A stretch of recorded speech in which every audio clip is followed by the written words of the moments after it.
xubno kamida Guddida kaambaynka Xisbiga Kulmiye gobolka Togdheer oo horkacayo diblomaasi Cabdi Cismaan Xuseen iyo siyaasi Cabdiqani Cali Khalaf iyo Salaadiin aqoonyahan kale ayaa safar ku tegay deeganada Waqooyiga gobolka Togdheer ay kamid yihiin Ximin Cagaarey Gidhays Raamaale iyo Gugux. safarkan oo ahaa mid ay ku dhiiri gelinayeen bulshada ku dhaqan deeganadaasi inay codkooda siiyaan Xisbiga Kulmiye. Wareynba halka waxaa la kooban ka soo jeediyay xubno ku hadlaya afka deeganadaasi oo sheegay inay cod iyo cudba la garab taagan yihiin Xisbiga talada dalka ee Kulmiye. haddaanu ximarnahay annagu reer miyi baanu nahay reer magaal ma nihin reer magaalka kabta labada fayl ka soo baxda annagu laba fayl ma lihin waxaanu nahay qodob qura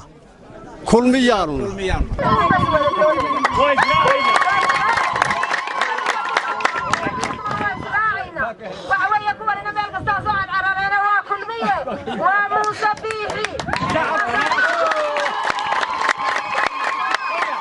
geesta kale waxa iyaguna la hadlay bulshada ku dhaqan deeganadaasi xubno kamida Guddida kaambaynka oo safar ku tagay deeganadani iyagoo ugu baaqay bulshada ku dhaqan deeganadani inay codkooda siiyaan Xisbiga Kulmiye. waxaan isla qaadanay inaanu xisbiga mujaahid ku sharaxay inaanu codka siino waxay dadka iyagaasi isla qaateen inaanu codayno Xisbiga Kulmiye. fariintii uu soo faray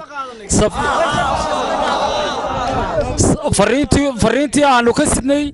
musharaxa madaxweynaha Muuse Biixi Cabdi waanu gaarsiinay inuu way naga aqbaleen waxa qabadkii barakaysnaa oo u ballan qaaday sida riigga laga qodayo ximano oo kale mustawaanu gaarsiinay si dhaqsaayn looga qodayo marka uu qoyta ka soo dhaqaaqo kii koowaadna marka qoyta lagu hayo waxaan leenahay sharwadayaasha hoos jooga ninkan dadka xasuusinaya wixii bari hore lagu kala tagay waxaan leenahay ku quusa quraanto xisbigan aan ka soconay baka ma wixii musharaxan la yimaado dambe mise dawladda kale dawladda hore Kulmiye dawladda cusub Kulmiye maanta waa dawlad cusub la kale waxay maanta isaga kaga caban karaa ama deegaan ama wax qabad la'aan kaga caban karaa ma taalo waa dawlad cusub waa kala duwan yahay waxaana waa ka balan qaadanay musharaxaas maanta haddii kursiga uu fuulay insha Allah bismillaah kariim inuu magaalooyinka iyo tuulooyinka wax weyn u qabto waxaan leeyahay xisbiyaashu waa inay tartamaan way haboontay waa sidii loo baahan yahay laakiin waxaan idinkula dardaarmayaa idinaanu idin ka codsanaynaa inaad sawdka siisaan Muuse Biixi Cabdi mujaahidka ma siiseen ka hala siiyo Muuse Biixi Cabdi ninka aad arkaysaan dalka imika marka la soo eego ninna waa nin uu iska soo kacay maanta kursi doonaya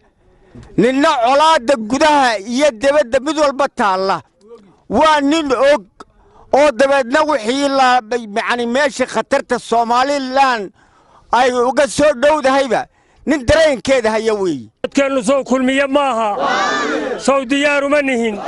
soo dooran mayno war waxaanu leenahay hal la ogaado oo hal la fahmo oo waxa uu leeyahay arrinka hal la fahmo ويا حسن سليمان يا BMTV عالمي Somali News مقالة برعو.